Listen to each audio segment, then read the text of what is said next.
तो रुद्र मैनेजर से पूछते हैं कि सर, क्या आप सिंघानिया फैमिली के बारे में जानते हैं?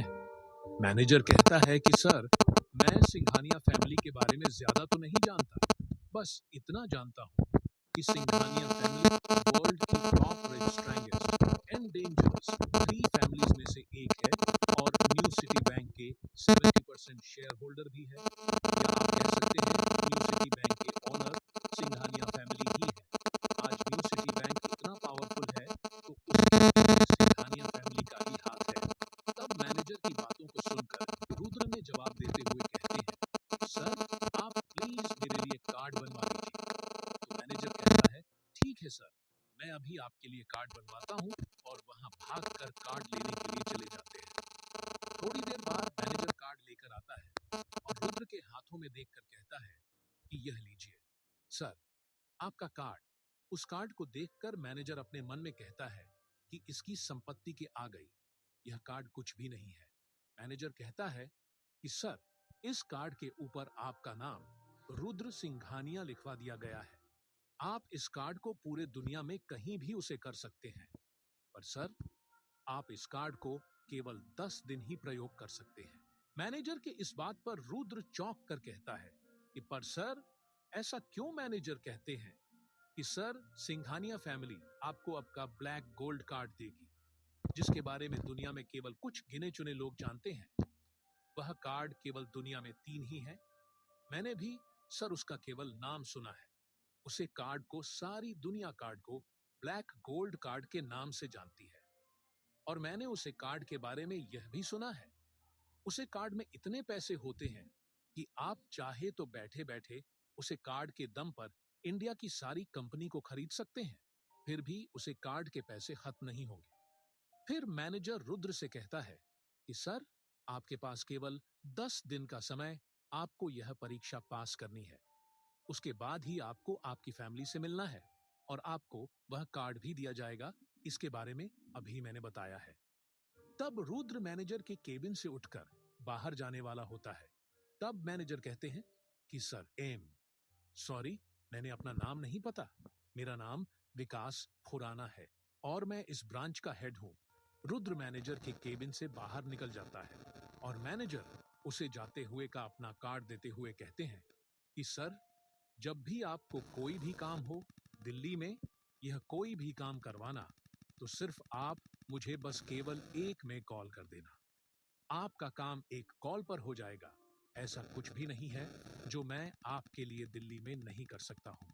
रुद्र जब बाहर निकलता है तो उसे बाहर ही मोना टकरा जाती है और वह रुद्र को देखकर जोर जोर से चोर चोर चिल्लाने लगती है। तो कार्ड जाकर उसे रुद्र को पकड़ लेते हैं और बंदूक की नोक पर उसे घुटनों के बल बिठा देते हैं। तो वह कहती है कि तुमने बैंक से क्या चुराया? तो रुद्र कहता कि मैं बैंक से कुछ भी नहीं चुराया। तो वह गार्ड से कहती है, इसकी तलाशी लो। मोना का कहने पर गार्ड उसकी तलाशी लेते हैं तो उन्हें कुछ भी नहीं मिलता, पर जेब में एक कार्ड मिलता है और वह है। उसे देखते हुए मोना से कहते हैं कि मैं इसके पास कोई हथियार नहीं है और हमें सिर्फ यह कार्ड मिला है। मोना कार्ड को देखती है तो वह उससे कहती है कि तुमने हमारे मैनेजर को मार दिया और कार्ड लेकर भागने की कोशिश कर रहे हो।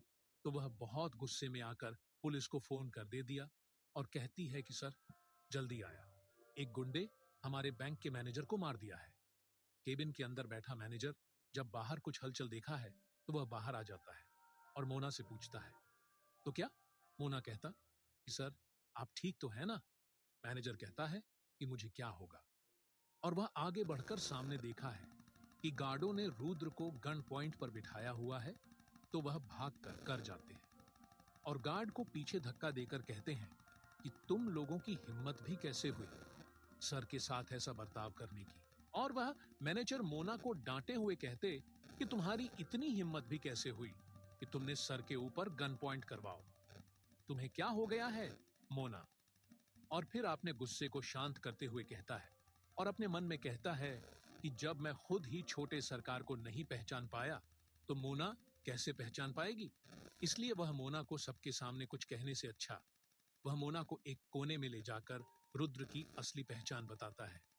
मैनेजर मोना से कहता है, तुम जानती भी हो वह कौन है? वह कहती है, सर मैं नहीं जानती वह कौन है।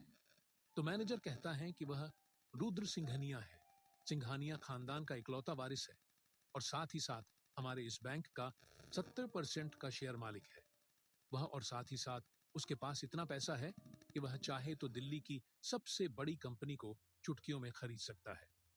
जब मोना ने यह सब कुछ सुना तो उसे अपने कानों पर विश्वास ही नहीं हुआ। मोना एक जगह स्तब्ध खड़ी रहती है।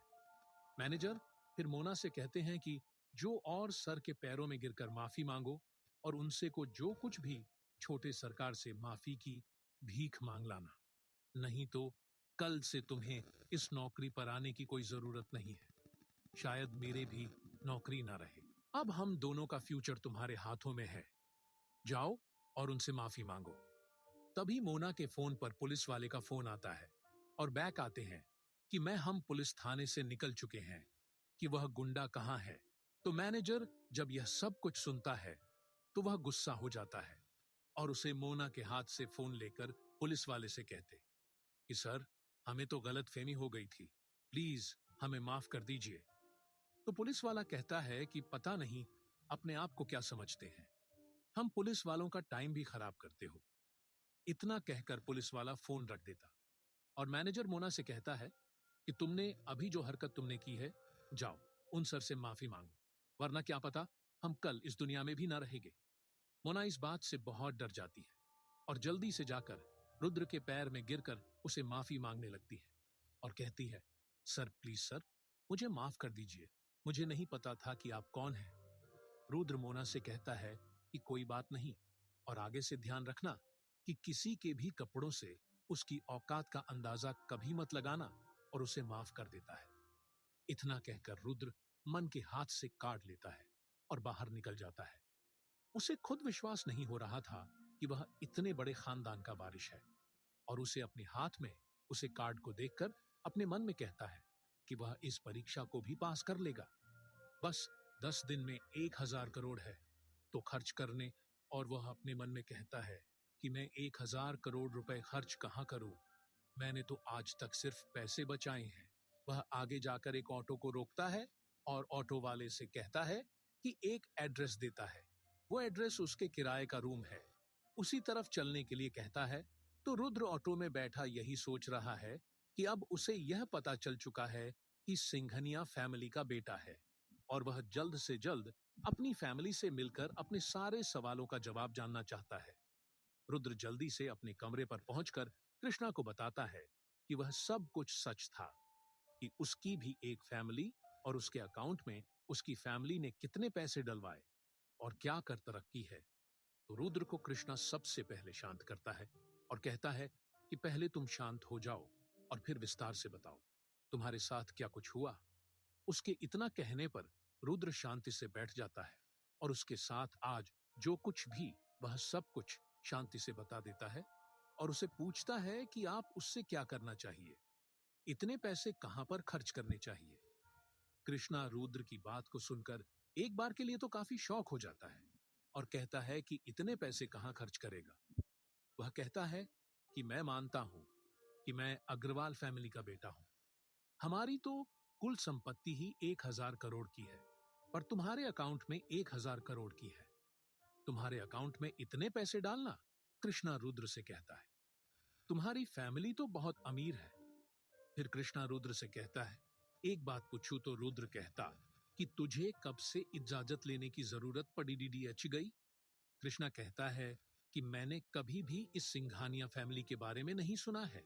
रुद्र कृष्णा से कहता है कि सिंघानिया फैमिली, मैंने सुना है कि यह फैमिली वर्ल्ड की टॉप 3 फैमिलीज में आती और उनके बारे में किसी को कुछ ज्यादा पता नहीं है, मुझे भी अभी तक इतना ही पता चला।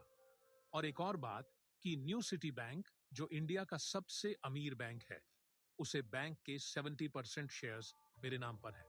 और रुद्र के इस बात पर कृष्णा भी चौंक जाता है और कहता है तुम तो बहुत अमीर हो चुके हो, अब तुम पार्टी कब दे रहे हो। तब रुद्र कहता कि पहले यह 1000 करोड़ की तलवार जो सर पर लटक रही है, इसका कुछ करना होगा। कृष्ण कहता है कि जो होगा देखा जाएगा, अभी थोड़ी देर रिलैक्स करते हैं। क्या रुद्र के इतने ज्यादा पैसे खर्च कर पाएगा? क्या होगा जब सबको रुद्र की असली पहचान के बारे में पता चलेगा? जब पिंकी को पता चलेगा कि उसने रुद्र के साथ धोखा करके क्या किया और उसकी क्या असली पहचान के बारे में पता चलेगा, तो पिंकी क्या करेगी? इन्हीं सब सवालों के जवाब के लिए सुनने मेरी सीरीज ए बिलियनर बॉय।